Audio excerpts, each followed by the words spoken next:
about 6 months after the new owners took over, they kind of swooped down and broom swept middle management, and that was me, without my college degree. But hey, like I said, I can take care of myself. No big deal. I can get another job. Still got a roof over my head. Except before I got another job, my house burned down. I'd have been homeless right then had it not been for some kind neighbors that put me up. They let me move in the shed behind their house.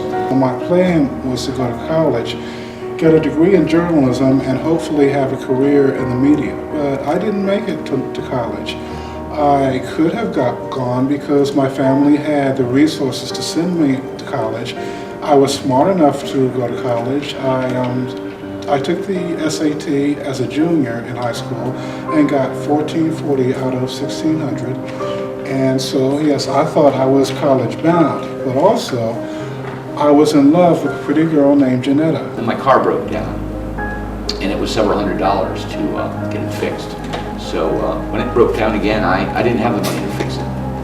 I spent my last $100 getting it towed off the highway into a shopping center parking lot.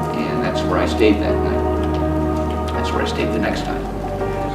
Well, we were all smart and all, but we weren't smart enough to not have a baby at 17. And that happened when we were still in high school. We both had jobs, lots of different jobs, anything to pay the bills. I didn't have a really good job ever because I didn't have a lot of skills or education, so I didn't have a lot of choices about what to do for a living. We were happy together for a while, and then we were unhappy, and Jeanette and I broke up, and I ended up alone.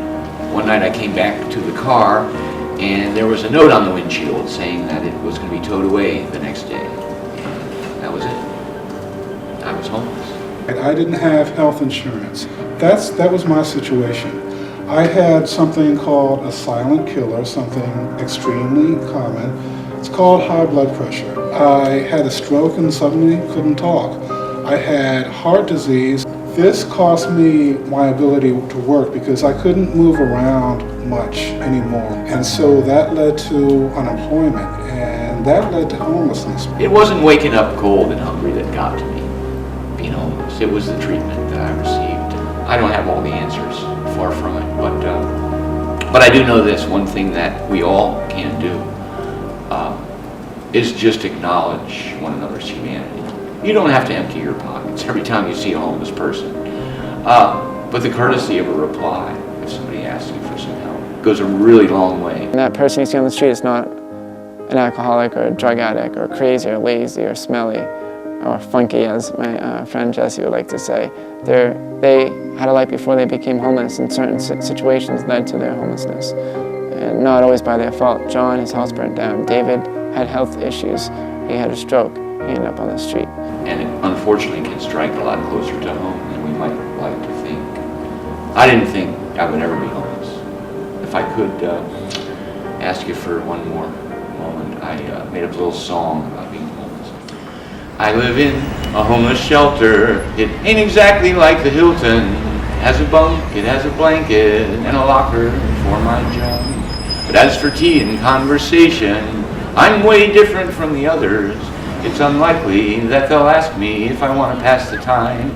Yet a man there waits to meet me, though he chooses not to greet me. A little nod of recognition lets me know I'm not alone. I sell a homeless paper street sense.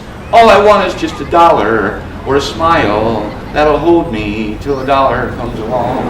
If you want to, you can find me, 'cause I live right here on the corner, just a bank account away from America.